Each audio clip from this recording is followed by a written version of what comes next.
Hey, buddy. Hey, Rob. How you doing, man? Good. Good. I have not talked to you in a really, really long time. You know the show, and I'm going to tell everyone listening that you know the show.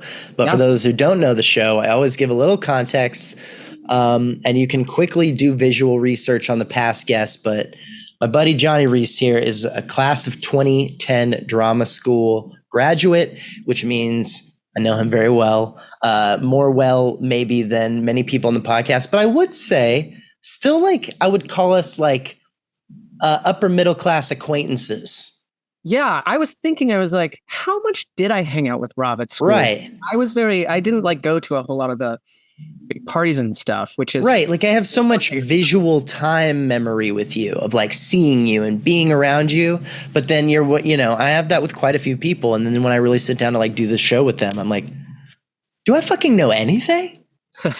I don't know if I know anything really, other than what happened with us, there's those memories, but like the before, the after, all of it, it's kind of a wash. So, I'm really excited to catch up with you because we also haven't talked much at all, maybe since then. We saw each other at a party in December.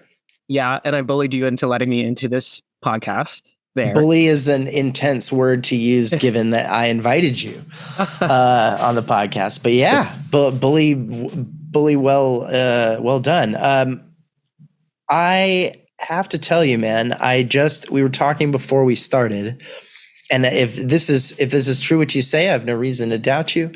It's the first person I've ever talked to who's been on the show who's told me that they've listened to almost all of it. We just had lovely Sophia on the show, dancer, wonderful, wonderful guest. And she has listened to a lot more than I think a lot of people. But man, it sounds like you've listened to maybe more than anybody who's ever been on the show. Do you think this is true? Sounds like it.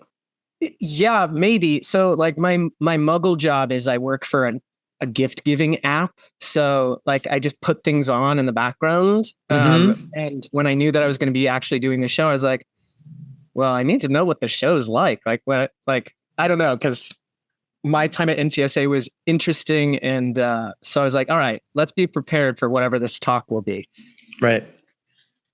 I always get so moved and sad when Daniel starts singing, because we were supposed to do a play together and he ended up getting another play and we didn't get to do it together. And it would have been so fun. You know what's fun about Daniel Amon, who you're talking about singing the intro, is he's been on the show once in the capacity of he and his band, the Blue Eyed Betties, came on and they like sang some songs in a very early episode when I was first trying to figure out like what the fuck this was. Sure. And they like talked a Tiny about Desk type thing. Yeah, and exactly that. And there's a lot of NPR influence when I first started, very This American Life, and I was putting in music. And if you listen to like the first, I think 8 episodes before Matt Cowart, which I really think is the first full episode, it's just one person.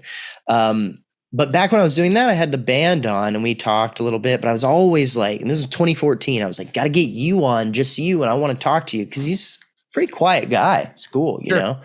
So, and he was very generous to let me pay him nothing, but pay him. And I did, to use the music for the podcast. And so I was like, we got to have you on, have you do a full episode. And he was like, yeah. I have spent years, every time I've done the show, I think, being like, Daniel, let's go. And he's like, yeah. And then it's one of those like LA, let's get lunch things. It fucking never happens. Yeah. Steven sent him an email this morning. Steven Kopp did. He was like, hey, what's up? Here's some new dates. We'll fucking see. Don't hold your breath, everybody. Well, that's funny. I was walking. So I live in Sugar Hill, Harlem. And I was walking. There's a graveyard on the way to Riverside Park. Mm-hmm. And I was listening to your podcast on a walk the other day. And I was like, this dude up here looks like Andrew Wells Ryder. And I was like, that's strange because Andrew Wells Ryder lives in Brooklyn. And then he's walking slow because he's walking his dog, and I'm gay, so I walk fast. And so I was like, I got to pass this guy. So I was going to pass him, and I looked, and I was like, that is Andrew Wells Ryder. I was like, what are you doing up here? I was like, I had just seen a picture of him and Daniel Amon, and Ryan Pater. I was like, what's going on? And he just moved to my neighborhood. So it's a very that's fun week.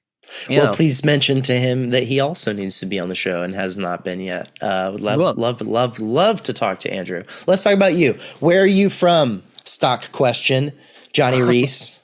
I am from South Carolina. I am peripatetically from South Carolina. What the fuck does that mean? I don't think I've ever heard that word. It means from many places, or like having peripatetically. You know where I learned that word is from Rosemary Harris. Fuck yeah. Yeah. It's like such a like delightful word to say as well. I love that. I want to mention this because I'm curious if you're like this. You don't seem like a person who would have this problem, but I'm very curious because I don't want to judge you. I have this problem where for a really long time, like into my mid-20s, if someone said a word and I didn't know what it meant, I was too cool to ask, and I had to just pretend like I knew the fucking word. I'm like, yeah, peripatetically, totally. That's the word I was going to use.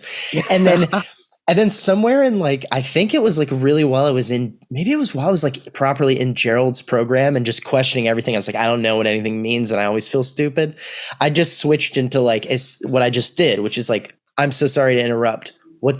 You lost me with that word completely. And I just want to add it to my book. I have no shame in admitting I don't know where it is. Do you deal with that? Yeah.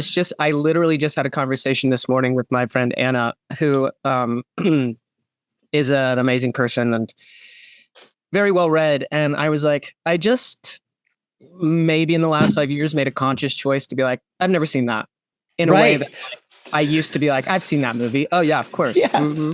Like, and I was like, I don't know what I thought I was getting from lying to this person that I had seen this thing. Like, I don't know, but I've made a very conscious choice to be like, hey, what does that mean? I've never read that book. Should I? That's what. And you know what drives me crazy? Because I have people in my life who do it now and they do the softcore version and it's actually more annoying. I'd rather you just go hard and hope you don't get caught in the lie. I would, because what I don't like and annoys me is I think I've heard of that. And I think I read a chapter, or they like fake some familiarity so that you'll fill in the gap, and then they're also not fully ignorant. I'm like, man, just pick one. Yeah, either like, you fucking know this thing. It's so true. Yeah, so I too am in the same boat. It's like a very conscious thing that I've decided to no longer do. Right. So as one peripatetic young man to another, South Carolina is the home you claim. Yes. So I was born in Charleston. My father was in the Air Force. We moved to Florida. My brother was born on a base there. Then we moved back to South Carolina to Rock Hill. And is mom, or is mom working also? And mom? Mom is mom. Got it. Like often with the military, mom is mom. Yeah. With the benefits. I mean, why totally. Wouldn't you? You know? Like all my mom ever wanted to do was to be a mother. So. Oh, great. Yeah. And then Rock Hill, and then I went to boarding school in Greenville, which is like really where I consider myself to be from. And are you a governor's school kid?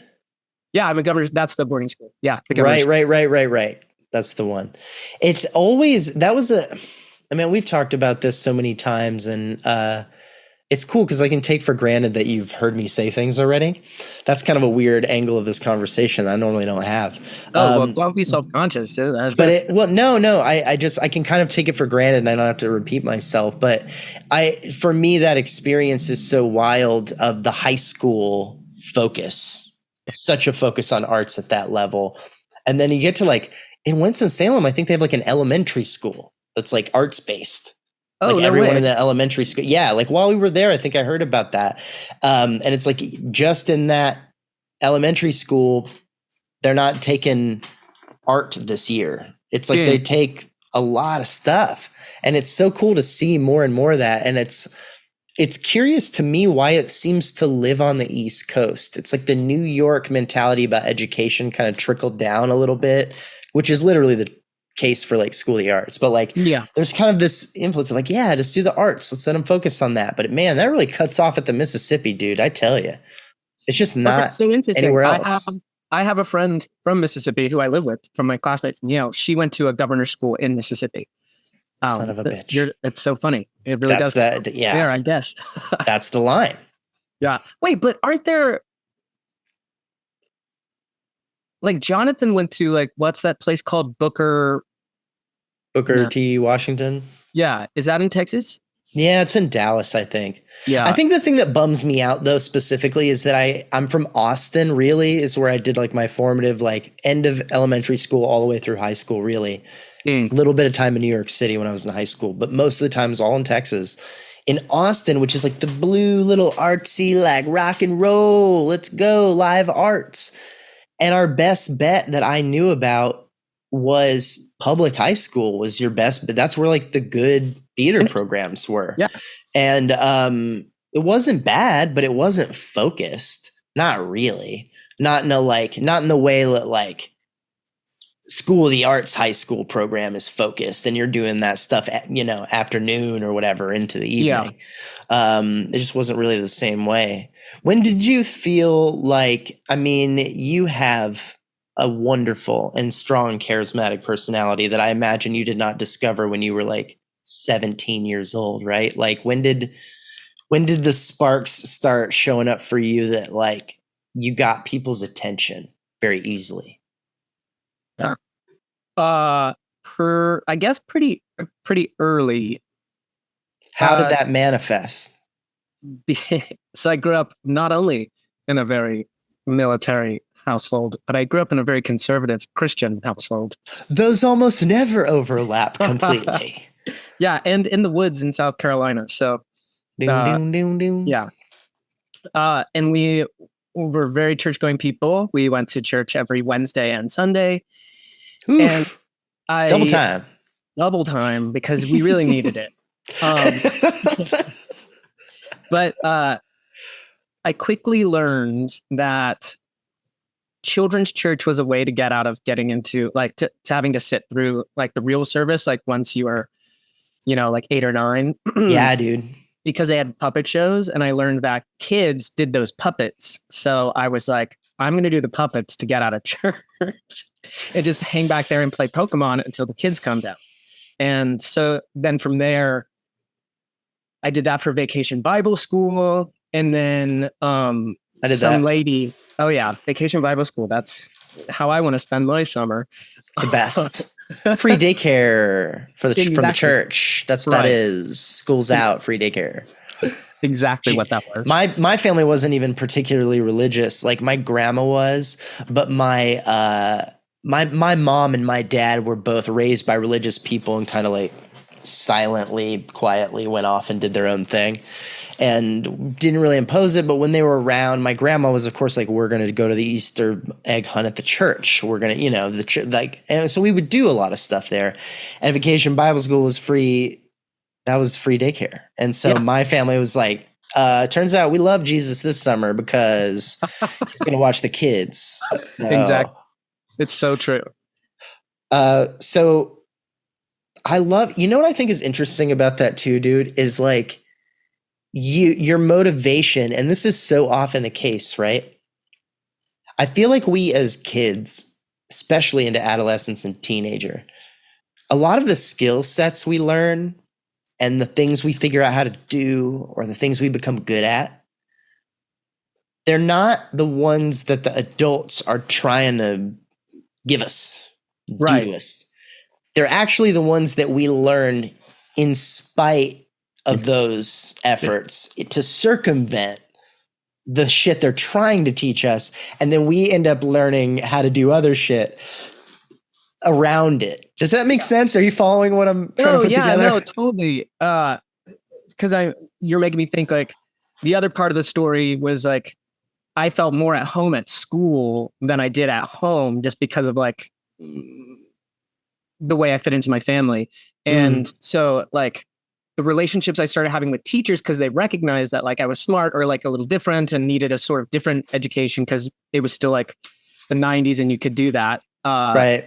And I was like, oh, that's the thing. But yeah, it was circumventing like the morals I was trying to learn in my own household. Yeah. Well, and it's a drag. I almost feel I'm always someone who's like, is there a way to feel for the person that I instantly want to make a villain? I'm always that person. I think I've been that way for a long time, but when I was at School of the Arts, man, those were my first questions. I asked Caroline Cava once. I was like, well, how do you play a truly evil person? You're telling me I got to relate to them and believe what they believe and think what they think. I was like, this guy's a fucking murderer or whatever. How am I supposed to relate to? I don't want to kill anybody. And she's like, well, no one can be a villain to you because no one's a villain to themselves. Right. They're the hero. And I was like, I hadn't heard that yet. It's kind of a common thing in storytelling, but no one had said that to me yet. And so I continue to expand on that and I bring that back to the thought that you were just expressing, because I also grew up in kind of like I said, a semi-conservative family, kind of semi-Christian. And a lot of what we were doing, like I said, it was like trying to go around, and the lessons that they were trying to, I want to make sure I'm phrasing this right.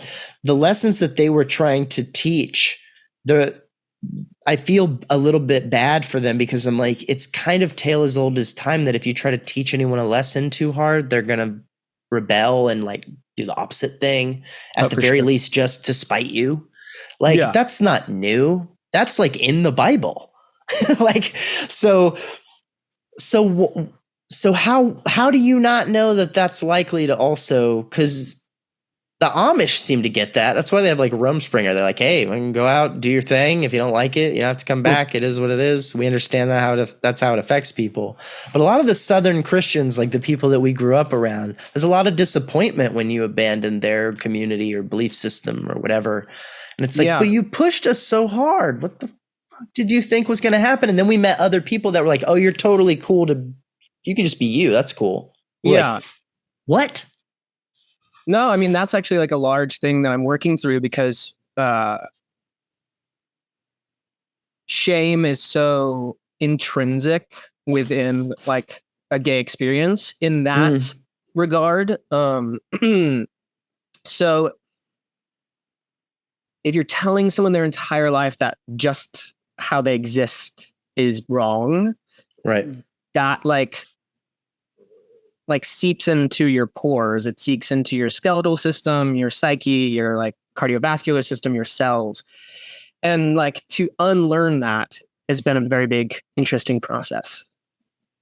And I think that comes from that sort of harsh, no, this is how you live life. This is how you don't live life. Right. And it's so wild, because I feel like a lighter hand gets you closer to those values or whatever it is they're really trying to get in there, other than like, don't be gay or whatever the thing is that they want to accomplish. Because obviously, even if that's one of your values or that's something that you believe in or whatever you're dealing with, that's not the only thing you care about. Like even hardcore conservative of any group, of any religion, if they have a problem with people because they're gay, because they're trans, because they're different, whatever their situation is, that's not the only value they hold. They hold these other values, and because of their beliefs, those two things are at war. And so they can't exist at the same time. It's not. And so when you're brought up with that same belief system, right? And I should full disclosure just a little bit. I'm bisexual myself. It's not the same experience. But the way I grew up, that was not a conversation at all. Sure. And I got a little bit paved the way ahead of time. My cousin's gay. She passed away when I was younger, but the family kind of dealt with that. It was one of the first people that we really kind of were having those conversations with. Me and my sister kind of were like, everybody fucking be nice. But it was, anyway, I digress. My point being is that when, like you said, it's in the pores, it's in the foundation of what you've come to understand the world to exist as, there is this unique opportunity that is very dark, but I'm kind of a silver lining guy. You end up getting to see the world in a unique way, that if you can survive the trauma, if you can survive the pain, if you can cope with that fundamental war that's happening, there is some beautiful shit that you end up becoming kind of capable of, in my experience, that without the oppression, or without the misunderstandings, or without the war, I wouldn't have that. Absolutely. And it's not like I want to go back and do it again. No. But I'm trying to, like I said, I'm a silver lining guy. Oh yeah, I totally feel the same way. Would I like to have like quarters thrown at me again from my old high school? No, but like that's a funny story now. Is it? It sounds not funny to me right away, but we're both laughing. Is it funny? Have you seen the movie Bottoms yet? No. Oh my God. It is so funny. And that would totally be in that movie. Yeah. It's what happened to you? Huh? I don't get the quarters thing. Oh, like kids, we'd be like, faggot. And sorry. That word. You can swear on this podcast if you want to. It's your own choice. Yeah. And like throw change at me in my old school in high school. Yeah. That's a new game I had not heard of. Well, yeah, it's not not a good one. So I was very happy to go to my art school. Right. Okay, well then let's kind of jump. Do you want to jump it? We'll jump ahead a little bit because I don't feel like I've talked to you since like 2010, really, like more than in passing. Exactly. So what is the out of school showcase in the New York? I would imagine. Well, like what is that experience for you? Yeah. Showcase did not go so hot for me, which was like super disappointing. But I did get an agent out of it, which was good. So what does not so hot mean? Because I think some people listening in their justifiable ignorance would be like, you got an agent. What are you talking about? Yeah. So I didn't get a lot of response. I got like maybe 2 meetings or something. And they were from people that like, I had never heard of. They were sort of like, got it. The place that because I looked like such a child when I graduated, I essentially got signed to a child agency.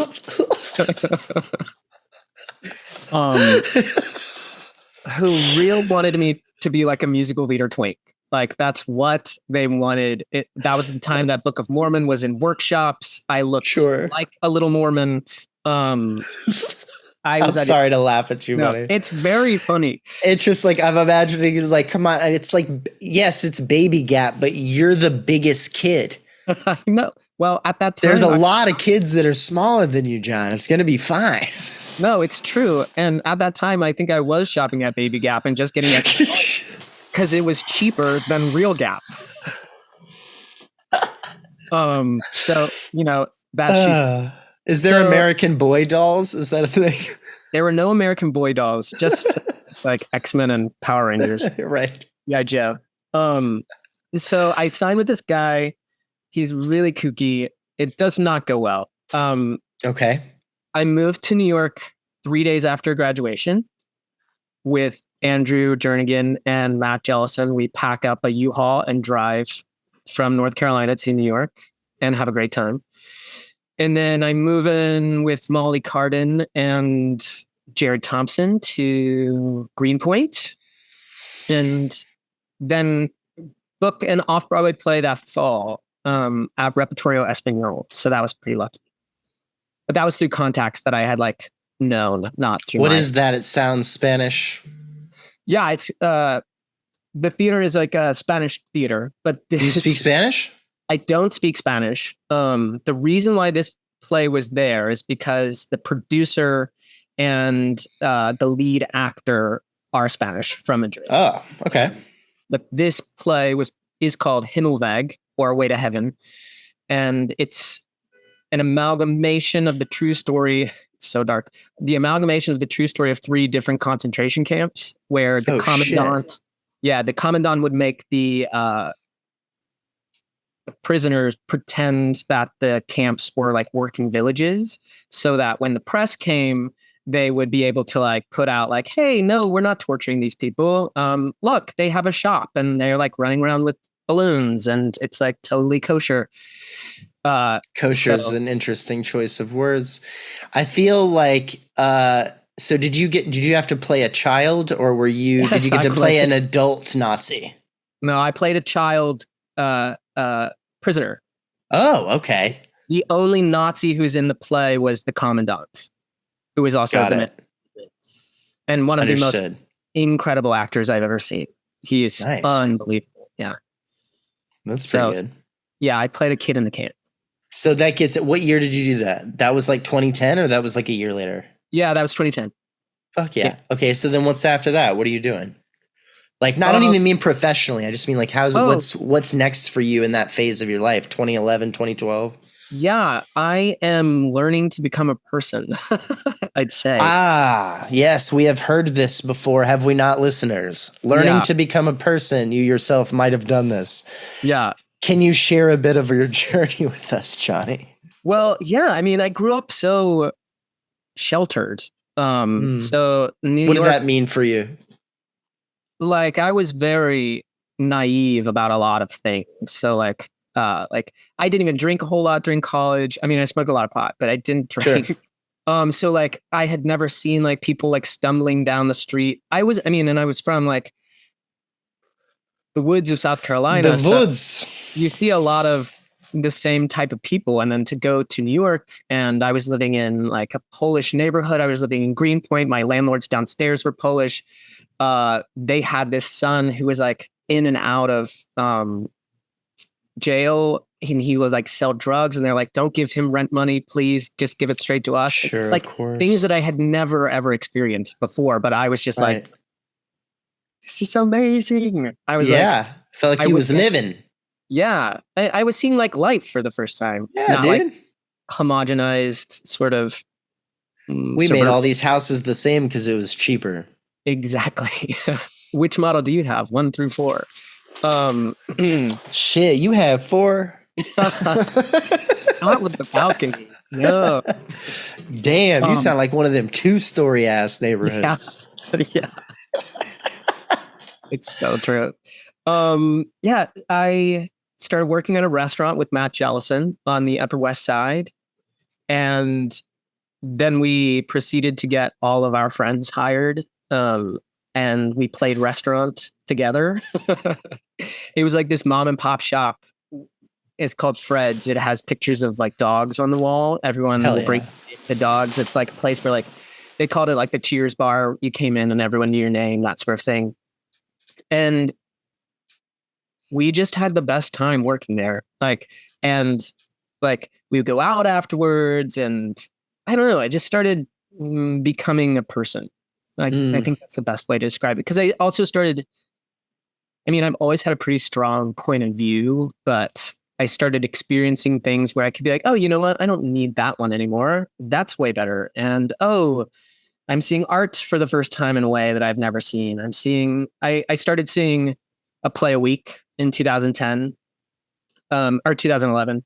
So I like started having a point of view like, oh, even more so because we all have points of view during school, but like I was like, oh, this is the living, breathing theater that's happening right now. And what do I like about where this is going, or what do I think about this revival or that sort of thing? So that was pretty neat. Do you know what I think is very interesting about that experience is that I think it's all about the perspective that you're coming from and the one you're going to, because as you say that, a lot of what you just expressed is how I felt when I was at school. But I was also not 18 years old when I got there. I was also about the same age that you were when you were in New York having that experience. For sure. I think that's relevant. But I also think it's like, to you coming from like governor school and different like experiences and then going to school of the arts, it's like that feels kind of like the next thing, you know, next level that. And then going to New York is like, all right, now I'm at the fucking show. To me, because I never had that real concentrated experience or anyone really told me that I could take art seriously that way. When I got to Winston-Salem, I was like, I'm at the fucking show. Because I was like, everyone's so fucking good. I've never been around so many people that were good. Like at everything. Like I felt like everyone I talk to, everyone I know is so beautiful and talented. And that fades over time. When you first get there, it feels very overwhelming. Yeah. But I think it's interesting. And then when I got to New York after I graduated, which is when I should have also had another one of those I'm at the fucking show moments. I got hired at Comedy Central like fucking 20 minutes basically after I graduated. That's A little bit amazing. of luck, a little bit of hard work, but it was like that should have been, and it was for like a couple months. And then like in like 6 months, I was like, I hate this. Like it just didn't, the show wore the fuck off real fast, and it scared the shit out of me because I'm like, I thought this was the show. Right. I also was leaving school being like, I want to work in TV, and everyone told me like, good luck, kid. We don't know what the fuck to tell you. So I'm like, I landed TV anyway, despite no help. Well, not no help. Brandon got me the business card, but like it was supposed to be that. And I think it's so interesting when we have those moments of like, now I'm at the thing. And it doesn't have to be a big job or a high profile thing. Sometimes, like in my case, that can be smoke and mirrors in a way once you get there. But what you're talking about is just you and a bunch of friends hanging out, working a fucking bar, living your life, getting to see stuff, be in the city in like that fucking 90s sitcom way that we all like kind of thought about, or Disney Channel, whatever the fuck you watched, that was like, oh, one day I'm gonna get to fucking be Miranda, whatever your thing was. Yeah. It's like you get to do it. And for me, it's like I didn't feel that again until I got here to LA. Then I finally was like, I'm in Hollywood, holy shit. And I got to have another one of those. I'm so fascinated by that. Did you work for So You Think You Can Dance? Yeah. That is like one of my all-time favorite shows. I have a video of me auditioning for the producers. Oh, hilarious. I have a Molly friend. Murray was very disappointed when she saw it on Facebook. She would be. I love her. She's so funny. Director. You know that that dance that Jackie and I did was from So You Think You Can Dance. Yeah, that makes sense. Whose was it? Do you remember? Mark and who's the choreographer?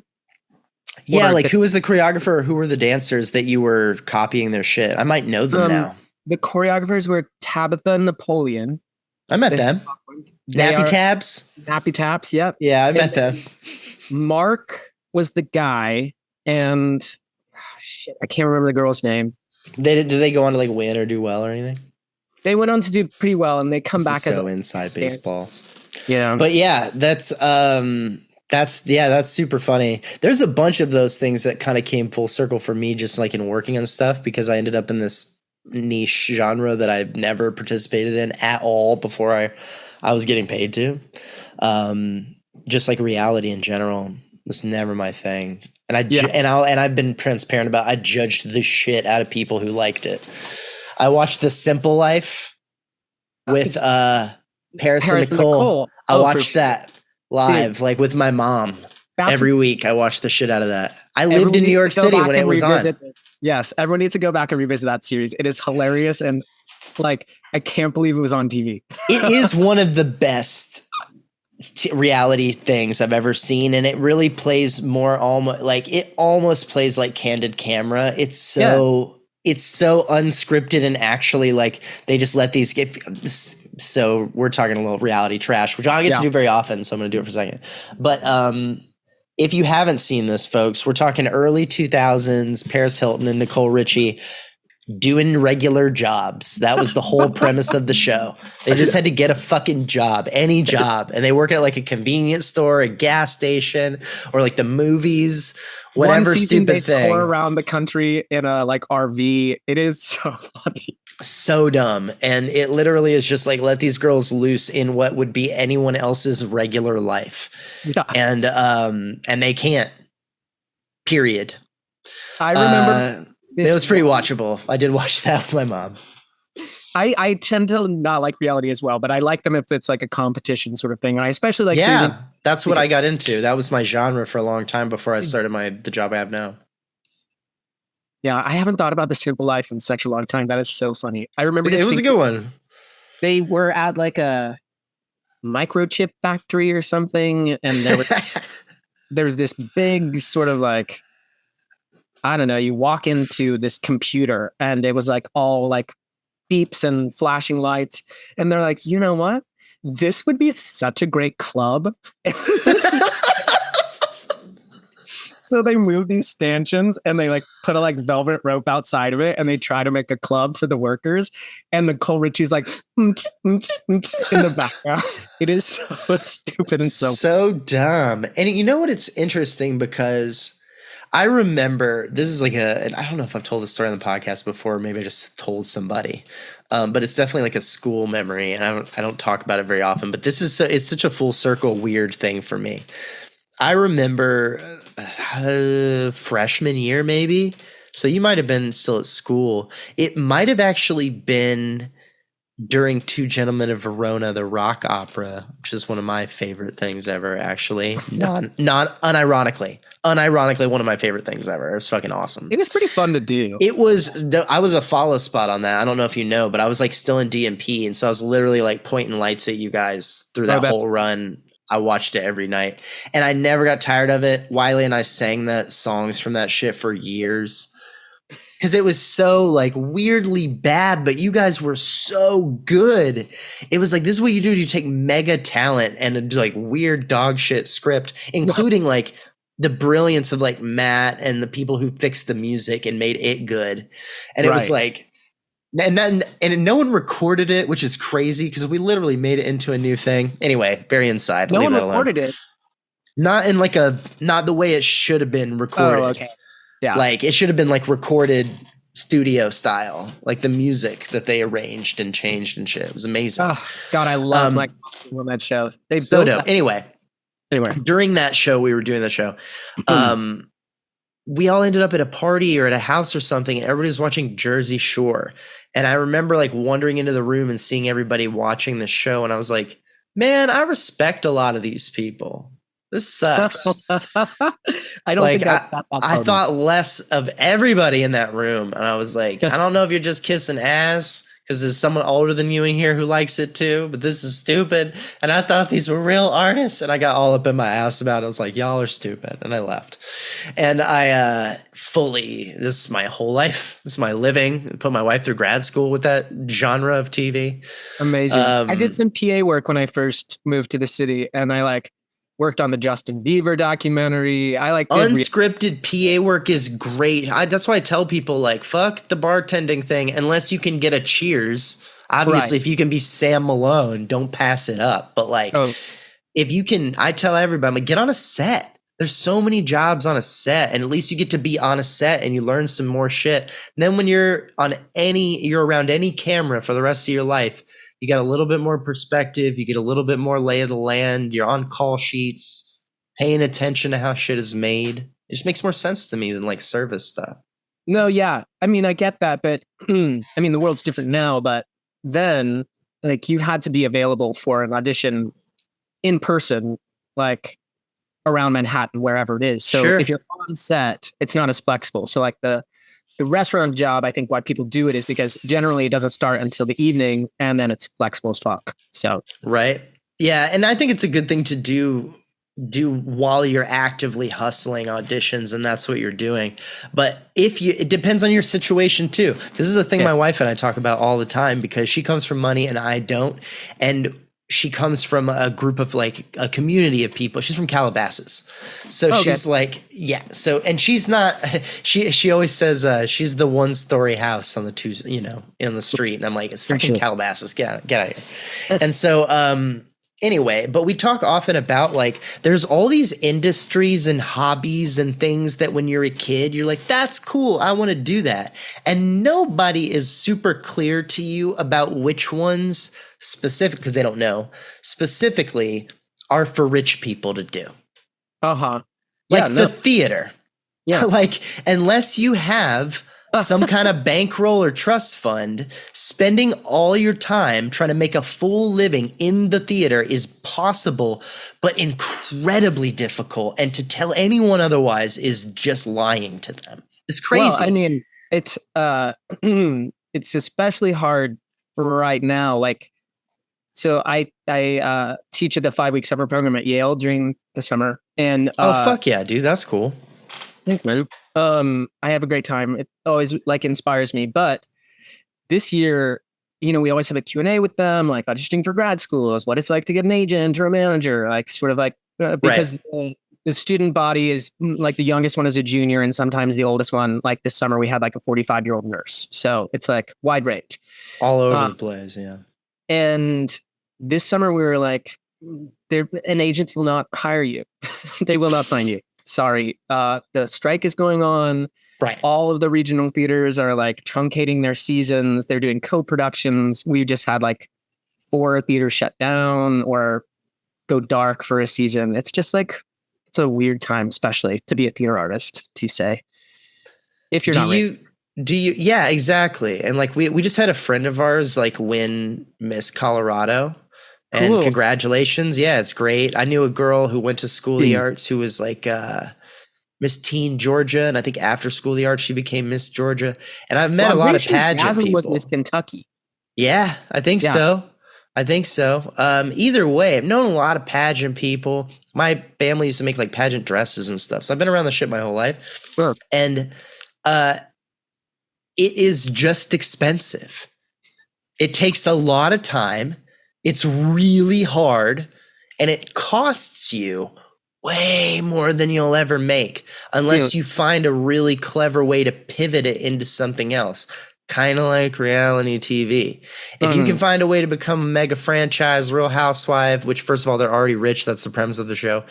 Or somebody else who's already rich. That's the premise of the show, Kardashian, whatever. Like, hey, we started off rich. Now we're going to go do this. If that's your show, it's different.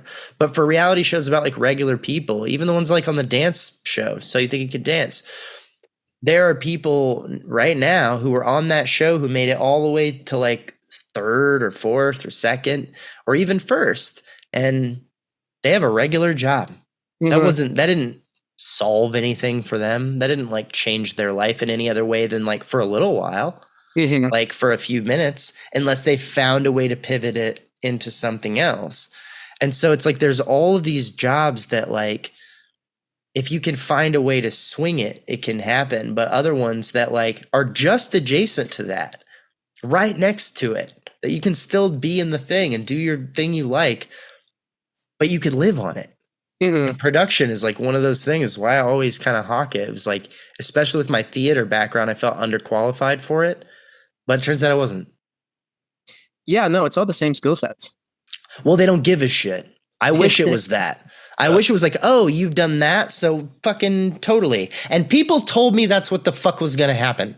When I was leaving school, everyone was like, look, it's the same stuff. And if you want to do film and TV, they're going to be like, oh, you do theater? Totally. They're going to be like, you do theater. Damn. That's how they're going to respond. 100%. They're not going to think you know what you're talking about. They're going to think you're some theater art dork and you don't know anything about real work. And it's like, for the most part, yeah, they're like, too bad. They'll let you be a PA and start from the very beginning and work your way up for sure. But no, they don't give a shit. And it doesn't even work laterally in that business either. That's one of the things that's a little bit tough. That's why I say it makes good beginning work, because they'll hire anybody at the beginning or at the low levels. And then you can hop up one more level to anything that's interesting to you. You want to be like a makeup assistant. You want to be an audio assistant, camera assistant. There's like one level above PA. It's pretty easy to get to if you just meet some people, show a little proficiency and pop up. And then you have to make a career out of it. And that's the thing you know how to do. You can take side gigs and keep it as a little side hustle because you know how to change batteries and cards in a camera. Something simple. It's not hard and it pays pretty good. Totally. It's like you can build that side skill set up to that like level 2 character in like video game terms, like get that just like to level 2 and then you can play that part whenever you want.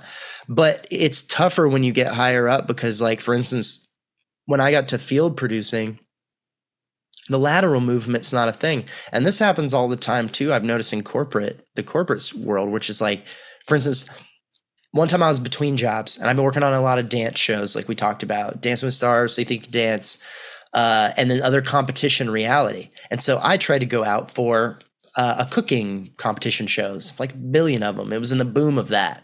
They're filming everybody cooking shit. Right. Still going. But it was big boom, like 4 or 5 years ago.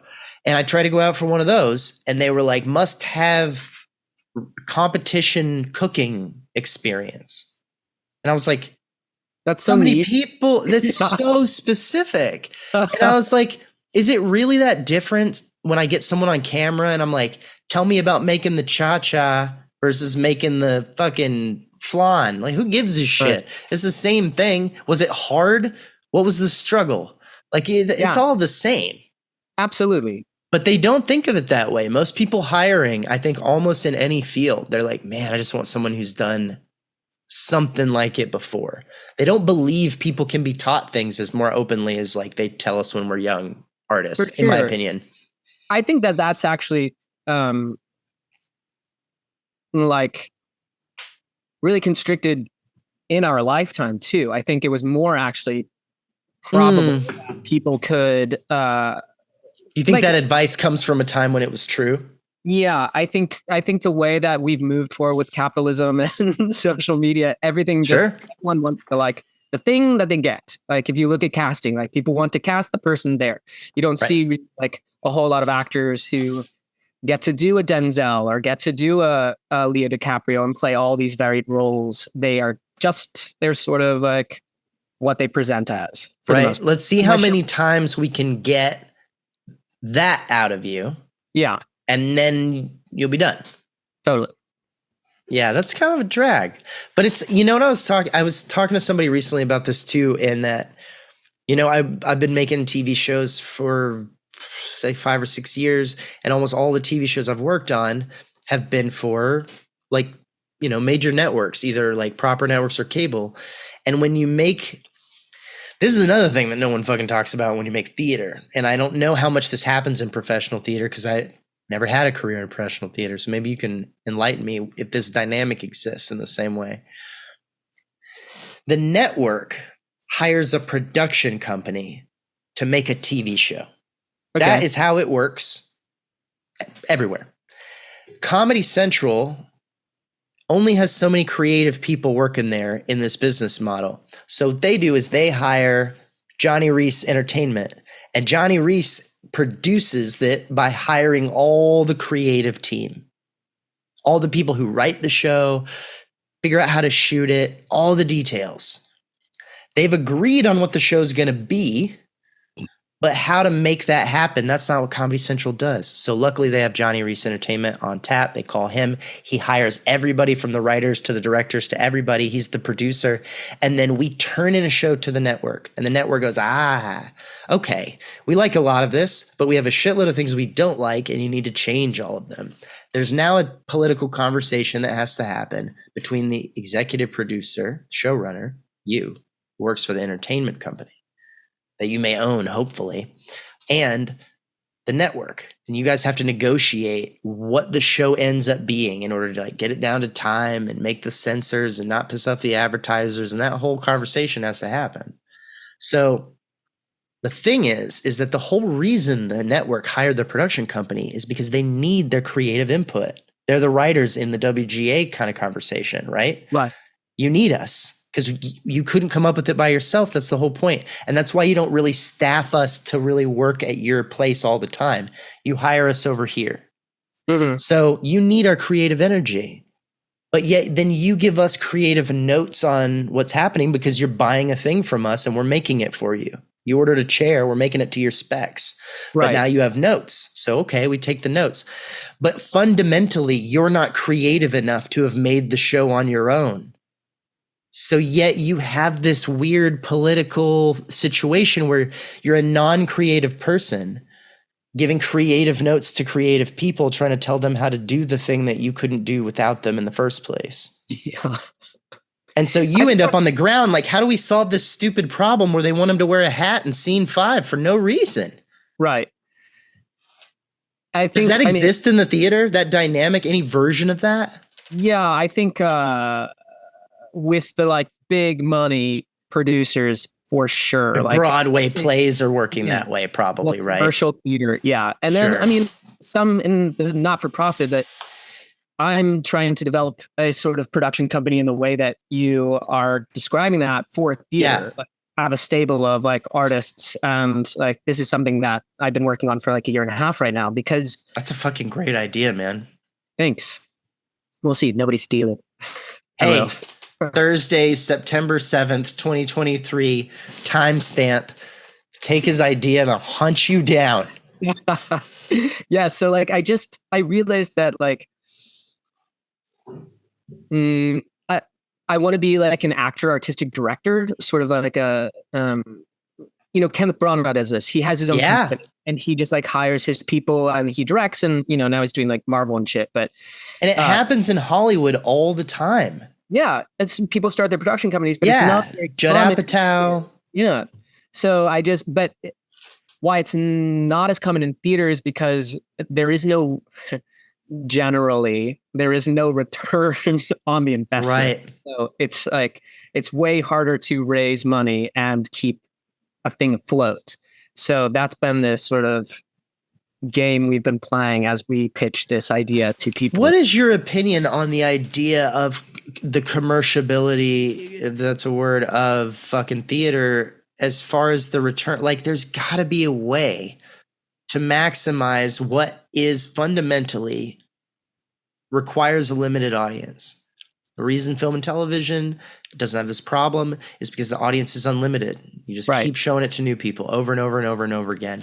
And that's why residuals are a thing, because you can never stop fucking showing it to people. So it continues to be an asset. Live performances, we all continued at one point. That's what we're renegotiating. Right. Yeah. One day it'll continue again. Let's hope. Knock on wood. Right. But with that being said, obviously the fundamental idea of live performances, you got to fucking be there. But like, is there a way? Obviously, we can't match the reproduction value of film and television in the same way. But I mean, what do you think is the answer to that? I've heard live streaming the plays, different things. Like, what are your thoughts on all that? Because it's got to find a way to make the money, or it'll never be the living that you and I as theater lovers want it to be for so many people who also love it and would do it if it would pay their fucking bills. Yeah. Yeah. We don't have to solve this today. I'm just curious on your thoughts. I was like, that is a big question. Well, I think the fundamental aspect of that is theater would have to be more a part of the American consciousness than it is. How do you do that? It's not important to Americans. Right. Arts funding gets cut first all the time, strangely. Like, arts are not big for Americans. So I think we'd have to just change our perspective on that. I think more people would have to see theater. I think it definitely need to be subsidized by the government, like the European countries do. And I think, what's wacky is that it's backwards, because you spend 12 years of school only able to take theater class, not fucking film and TV class. And then you graduate and they're like, oh, if you want a career, you need to do the film and TV thing. You're like, but you just taught me theater for 12 years.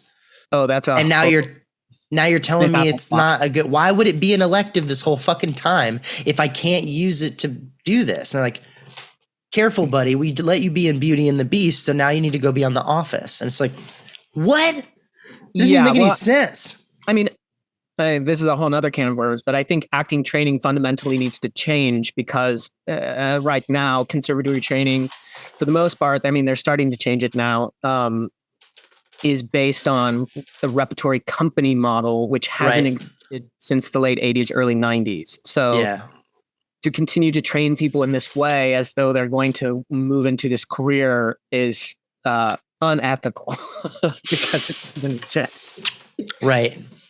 I agree with that. I also, so we don't have that much time, but this is definitely something I want to get your take on because we've been kind of dancing around this, but I've been kind of, if you've heard recent episodes, I've been looking into this. What do you think about so let's put aside the repertory model as a problem, which we both agree is everything you just said. I agree with you.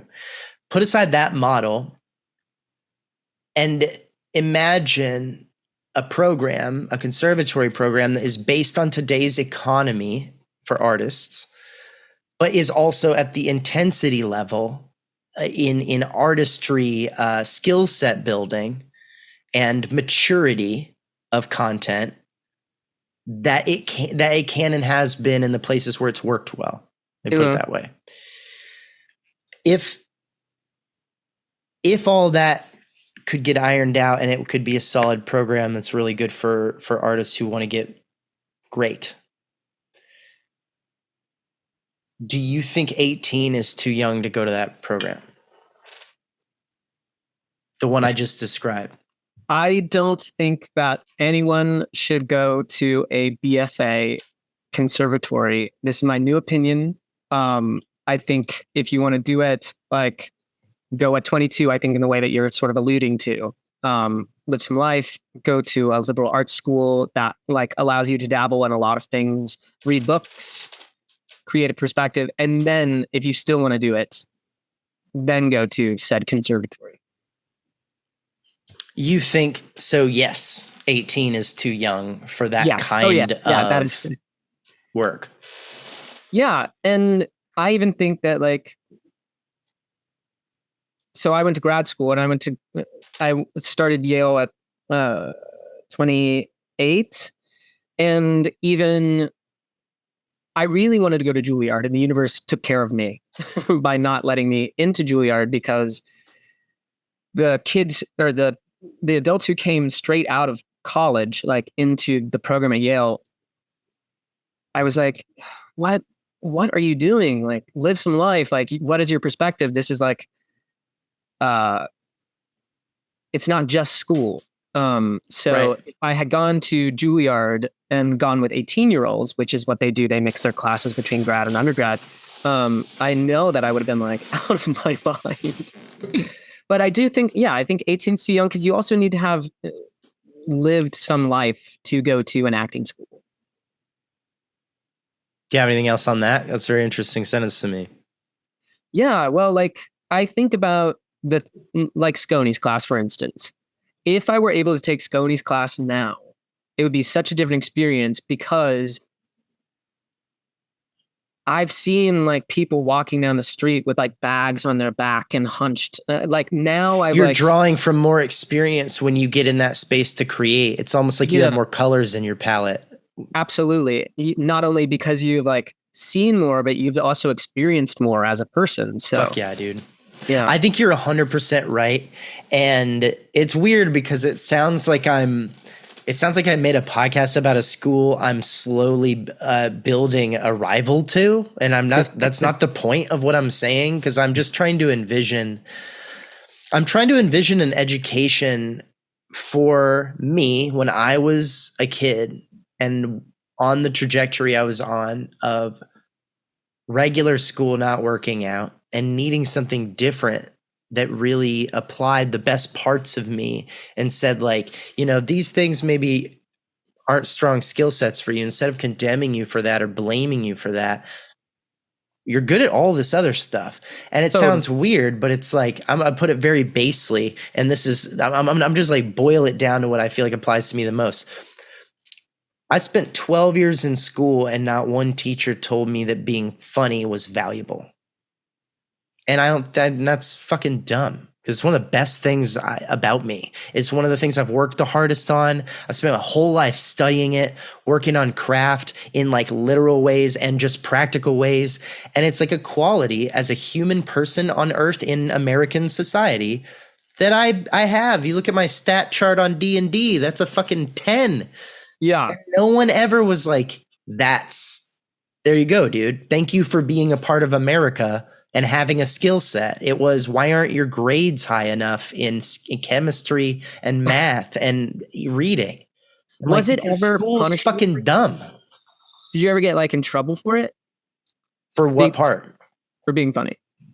Like I used to get on the board for talking too much, and like I had to sit in the corner silently and write lines, like all that sort of stuff. It was I had to like take it away from. I'll tell you. I'll be more specific about how I think it. The first time I remember it costing me, or at least, and I don't know for a fact. I was a kid.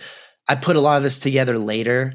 I've rethought it and thought, oh, maybe it didn't happen that way. But I don't know if I've told this story before, so this might be an actual new one. I was in 7th grade math. I was always good at math. I was never like amazing at it, but I was like pretty good at math, no problems in it. My biggest problems were in reading comprehension because I have really bad ADD and like little mild dyslexia. And so I read slow and I don't retain shit very well.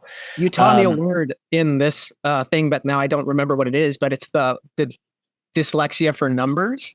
Dysgraphia, which I never knew that there was an actual term for that, but I totally have that. I have a little bit of that too. 2s and Yeah. 5s when I was a kid, upside down and yeah, all that stuff. So, but I figured out math really quick and my brain puts things together pretty quick. And so I was always good at math.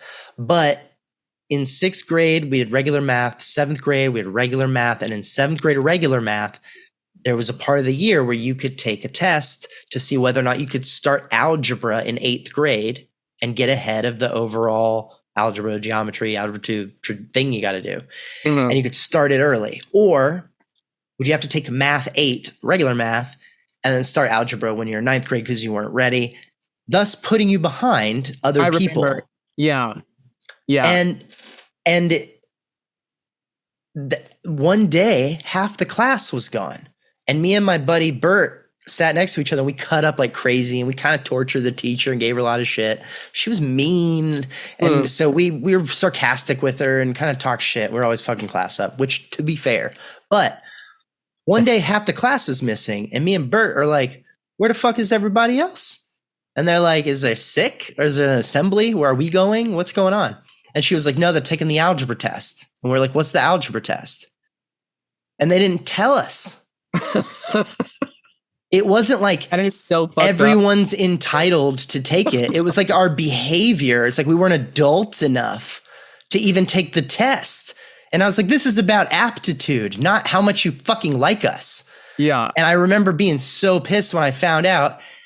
Incidentally, 8th grade math was one of my favorite classes I ever had because it was all a bunch of fucking losers like me who, for one reason or another, were either hilarious or bad at math. And we had a great time not learning.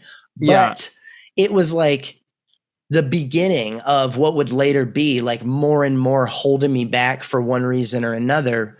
When I was like always outrageous on test scores and standardized stuff was off the charts, but it was like, but he didn't do the essay for the final assignment. And that was 15%. So he gets a 70. So he's a loser. And I just dealt with that over and over again, all the way until I graduated, even though I'm like at theater, community theater, winning awards and doing stuff. But they were like, that's fun.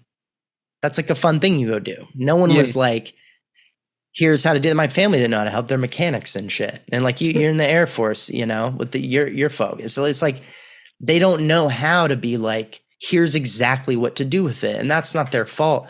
But someone in the fucking community could have been like, it's okay that you don't show up in this way because don't give up on yourself. Yeah. And you're weird. I was like very, very lucky that I had like teachers who recognized that about me. So we're like, hey, that you've got like a really shitty family life. So, that is dope. Yeah. I have been very blessed. Arts teachers, or did you have some good like academic teachers also who were just like that? Mostly like English teachers primarily. Yeah. My senior English teacher, man, that girl got it. She understood who I was, what I was going through. And then there was this dude, well, two people. This guy, Fulton Burns, who was the theater teacher at the high school before I went to governor's school. It's a dope ass name. I know. And he taught, there was a summer arts program called STARTS, STARTS, and for middle schoolers. And he taught there. And he like taught me like physical comedy and then stage combat. Like I was doing like fighting and quarterstaffing and like 8th grade. Learning how to fall down and shit. Yeah, exactly. And he like sort of took me under his wing, which is really great. And he was the one who told me about the governor's school. And then I went to the governor's school and there was a man, rest in peace, I love you in my whole heart. His name is Greg Levy, or was called Bougie. This like big flamboyant gay man from Columbia, South Carolina. And he ran at the time the 2-week summer program called the Academy at the governor's school for rising sophomores. And at that time, my parents were going through like a terrible sort of like lifetime movie divorce. And that was the first time that I'd met anyone that was like me. Like, so like you and the theater community in the same way for me there. And he was like, hey, if you don't start taking this more seriously, like you're going to be trapped where you are forever. And so like, and I remember they did not recommend me for the residential high school program. And I was like, I'm going to prove these people wrong. But he became like such a huge big mentor to me. He died in 2009, pancreatic cancer. Crazy, Oof. you know. Have you ever heard any of the episodes of I talked about the curse? All the theater mentors I killed? Have you heard yes, I those stories? did. Yeah, and you almost killed Gerald, right? Almost killed Gerald. Yeah. Damn if I didn't try. That's true. No, it's so ironically after I told him that story in the meeting, I told him about the whole thing, and he was like jokingly like, "I don't want you anywhere near me." I was like, "What year was that?" That would have been 2010. Would have been like your graduating year. Yeah, I think I have a theory that Gerald kind of knew something was going on. Because that year they did this sort of like retrospective. I don't know if you remember this at school, but it was my 4th year. Gerald had us all meet and watch this documentary about the group theater and all the teachers that came out of it. And he went down the line of all of our teachers and was like, you are direct lineage from these people because of these people that you're being taught by. And I was like, that's really interesting. And then he went and he did that play, Light Up the Sky. Westport. Yeah, like Diary of Anne Frank. Yeah. And he hadn't done that in a long time. Right. I feel like he knew something was going to be happening, so it was all of it, right? Because it was supposed to be, I think, a run. It was like he did Diary of Anne Frank, and he did Light Up the Sky at school, and he was supposed to direct Oklahoma. Oh, right. And so it was supposed to be this like big, I think it was meant to be like kind of a final run, because I don't think he thought he was going to be doing a lot more. And he almost made it through all of it. Yeah, he really did. He was literally in the middle of Oklahoma, and they had to replace him with Terrence Mann because we just didn't have he couldn't be there. And it was an all school musical. Yeah, it was wild. I was very, and we've talked about this before, but I was very lucky to have him as a teacher at all, because he could have easily just been like, done. Oh yeah, that's true. No, he would never have been like done. No, he wouldn't. I said that wrong. He could have easily was the wrong beginning of the sentence. Yeah. That might have killed him. He was very gracious to spend his time trying to communicate with us through like the aphasia and stuff like that, and still talk to us and teach us. And man, it's crazy. I think honestly, in a weird way, a lot of people that I've talked to are like, it's too bad you didn't get to spend more time with him when he was, more of himself. And I've never agreed with that. I mean, I kind of also wish I could go back in time and spend time with lots of people at a different time. But like, I don't regret a moment of how it worked out for me, because he was a different person. I didn't meet him before, and I did get to know him, and I worked on a couple of things where, we interacted and stuff. And I did have an idea of this person, and God, was he talked about. I put all that together into having an idea. The dude that I had as a teacher, who had 2 strokes and was trying to figure out how to stand up and get out of the building and into the car, like, I still learned more from that motherfucker than half the people I've ever met who had all their shit together. And I also, it's weird because like it's kind of like when I was a kid, I don't know if you had any of this with any of your grandparents. You grow up hearing all the stories of how your parents experienced your grandparents, and you get a little scared. She's like, Granddad used to beat the shit out of me. You're like, oh God. And then you go to Granddad's house and he's like, do you want some candy? Yeah. And it's like, this doesn't add up. Yeah. And it kind of felt that way a little bit with Gerald, because like I felt like all his other students were like his kids, and the 4 of us got to be his grandkids because he was tired and it was hard. So he was nice as fuck to us in comparison to the stories we heard where people were, he was still hard on us. He would be like, that's bad, or that's not good, or I disagree. He wasn't mean. He didn't have the spirit for it anymore. Yeah. I mean, actors have such a different relationship to that too. So like Gerald and I never got along. I respect him like Sure. very much. I've learned a lot from him. I saw my first two Broadway plays because he recommended them to me. August Osage County, which I know you have an affinity for. Love it. A play called Mary Stuart. But yeah, he did not get me, and I did not get him. It is as an actor. I got him as an artist. Right. His technique was not for me.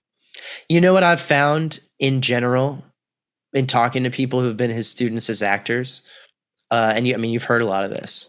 I think that's one of the reasons why he picked the people he picked. This is my opinion, and some people may fucking not like this. I don't give a shit.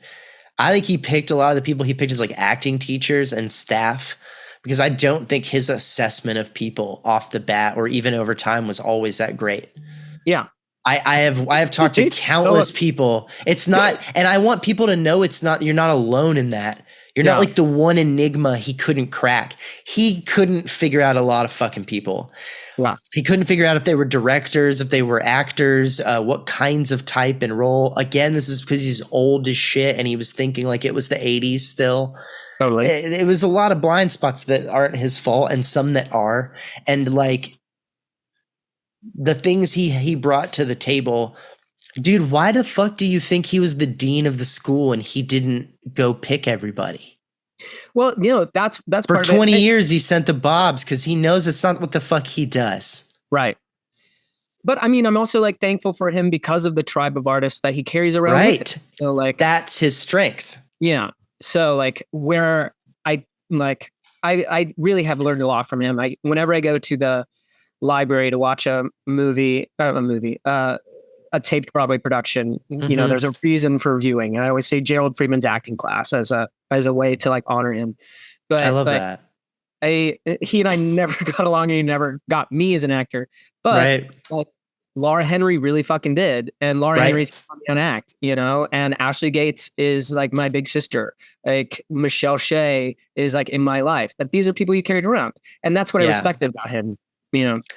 Yeah, it was a cool thing, and I think that's one of the things I learned as well that I take everywhere I go, which is like, there's nothing wrong with working till midnight, but you don't have to be responsible. You don't have to be good at everything. And it jived with how I just explained how I kind of grew up. And when I met him and he's this legend and everybody's all this stuff in the Globe and the blah, blah, blah, it's like, yeah, but he's also sucks at a bunch of this stuff, kind of, and he has these other holes and he has these other issues, but he's great at these things. And what he's really great at and was great at the time that I met him was supplementing the things he wasn't good at with other people who were good at them. Yeah. And a lot of people don't want to admit they have those holes, and then therefore they don't hire the right people or surround themselves with the right artists because they want to be the best at everything, or they want to do everything themselves or whatever the shit. And that shit fucking crashes almost every time. It don't last 20 years. I should forward you. I think you'd probably like this. I'll find it. Sure. My class did like Zoom honoring of Gerald when he passed away in 2020, and we all like sort of like were giving thoughts. And I was also just, like your 10-year. Yeah, you didn't get to have. You'll be so jealous. We're planning our 14-year in the spring. We're going to school and doing it. Yeah, that's fun. It's crazy you're not doing it at homecoming this year. Well, the idea happened post homecoming. In arts, isn't your class going to homecoming? Our 10-year, yeah. I mean, but dude, we'll see. Bunch of hipsters. If you're listening to this, I meant what I said. You bunch of hipsters. We'll see if they're there. Yeah, John Bowers was like, yeah, next time try to like link it up with homecoming. But Wayne is now going to NYU grad acting, so we're trying to get on his spring break. So hell yeah. Yeah. But our class, so it would have been our 10-year reunion, and we did this thing, and I was like biting my nails. I was like, what do I carry with me that I learned from Gerald other than pain? But the daily practice of being an artist, that he would always talk about, the Zen spiral, drawing the spiral. That to me is like what I took from Gerald. It's like a daily practice. It's why I'm still in scene study class every week. It's why I take all these classes. Why I went to grad school. It's like our our profession somehow is the only art form where people don't keep practicing. Mm. I think Which it's is outrageous because the performance is so close to practice, and yet it's not. Totally. Yeah, I mean, I think the closest thing to acting is watching like the US Open. I think What do you mean by that? I just think like a really good tennis game is like a really good play. Oh, I see what you mean in the dynamics of like the back and forth and the You know, focus on the other person and all that shit. yeah. And sending the ball, the energy.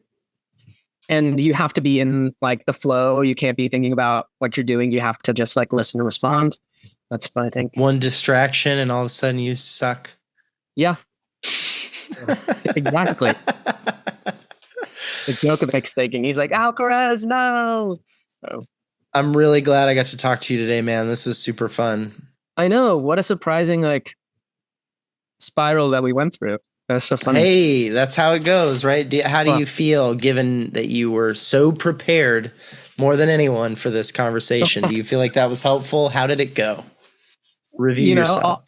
All preparation didn't come in. I'm telling you, I literally have a notepad of like notes of like, that's wild. Like, oh, well, Casey Brown said that, or Steve Coulter said that, or you know, right. Oh, one thing I did say about 2012. Please. Who are lovely, lovely people, but you will like bring up whenever they're on. They're like, they were like kind of insular. Yeah, I've said that. That was my observation with my friends. Well, and I think that there's a reason for that. And that's because they were the only class who never did their monologues in front of the entire school. They just did them for the faculty. And I remember that. Yeah. So therefore, no one knew who they were for a long time. Did they know that? I mean, maybe they will now if they listen to this, but that was we'll have to clip it out and send it to all of them. It wasn't your fault, you babies. They hid you away. Yeah, they did. They hid them away. They hid you away from us. Yeah. That's so crazy. Yeah, and I feel like man, that makes a huge difference. That monologue night. Yeah, because you just like introduce yourself as an artist. It's like a weird trial. You spend the whole fall semester being the person who did that monologue. That's so true. Because there is nothing. You're like the chick that was tied up to the chair with the yeah. That was cool. Do you want to get a drink? Yeah, that's 100% the whole fall. Whenever I see Megan Stanky, I still remind her of Bonk. Like it is seared into my memory. Her monologue. I did that, and I had already been on campus for a while, and I did monologue night with my class when they came in with the class below me, but I was starting as a second year. It was like the transfer year. And Bessida was like, when you come in the fall, I want you to do a monologue and a song. And I was like, okay, for the faculty. And he was like, yeah. And then you should do monologue night for the kids. And I was like, but half these people already know who I am. I think it's fine. Right. And I'm not a first year. And they're like, yeah, but you're new to the drama school and it's initiation. I was like, okay. And so I did it. And I was worried everyone was going to think I was in that class. Oh, like funny. All year. And they didn't. And it was fine. But I got for the rest of that year, people who already knew me would be like, oh, you did the fuck you thing, or whatever my line was. I don't remember the line. They remember the line. I'll never forget. Tanya Belov was like center, sitting next to Blake Griffin. And she watched my entire monologue like this.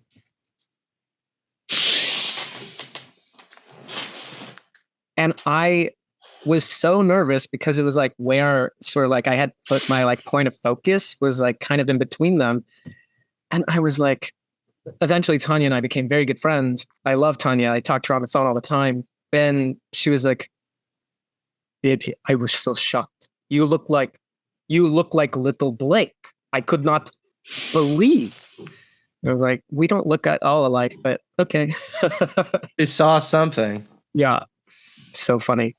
You know, my favorite Tanya-ism was, and we got to wrap this up, but my favorite thing Tanya used to do is if you're going down the stairs the opposite way or something, or if you passed her in the hall and you bumped into her, if you said, I'm sorry, she would always go, I know.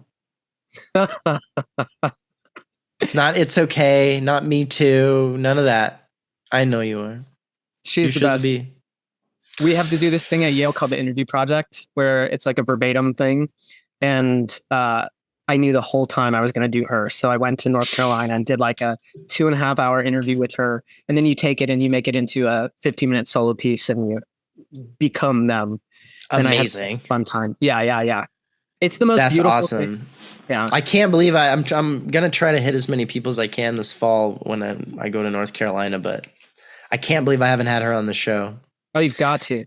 I know. She might be. It might be the only episode I should have ever done, and I haven't done it. It's insane. I really want her to be the moderator of our reunion. Wouldn't that be so funny? I think she should moderate every reunion. Yeah. I don't think almost anyone I've ever seen do it, any dean, assistant dean, should have ever done it. And I think Tanya should have always done it and should always do it. Totally. And yeah. Everyone else can eat shit. That would be the best version of that. And you know what? You know who I think would be second best? Me. And I still think Tanya would be better at it than I would. I was thinking about that. Oh my God. Saying that you're doing at the Elephants for or around the homecoming. I was like, why don't they just have Rob moderate this and record them all? Like that is an idea, and we'll see what happens in the future.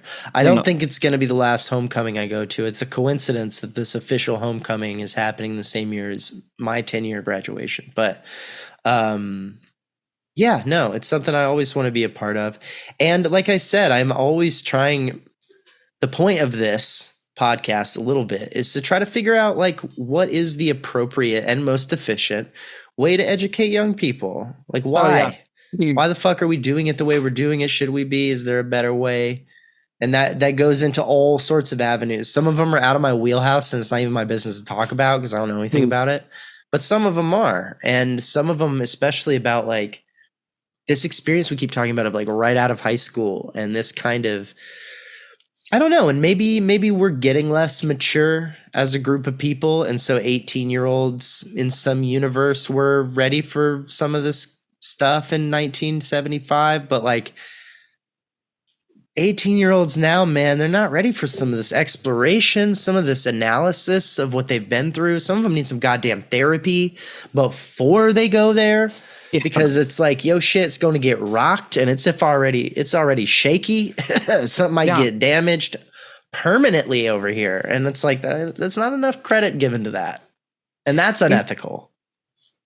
Well, you and I will have to do another episode because we most certainly will be able to do that. A lot about that. That's our cliffhanger. So much theater education and continues to teach in it. I have a lot. Well, I don't doubt it. Think more on it. I'll think more on it, and then we'll have you back on and we'll talk about it. Wait. All right. Love you, buddy. Love you, dude. I was so nervous and now I feel so full. So, yay. Good. Feel the warmth. Just feel it. Take it in.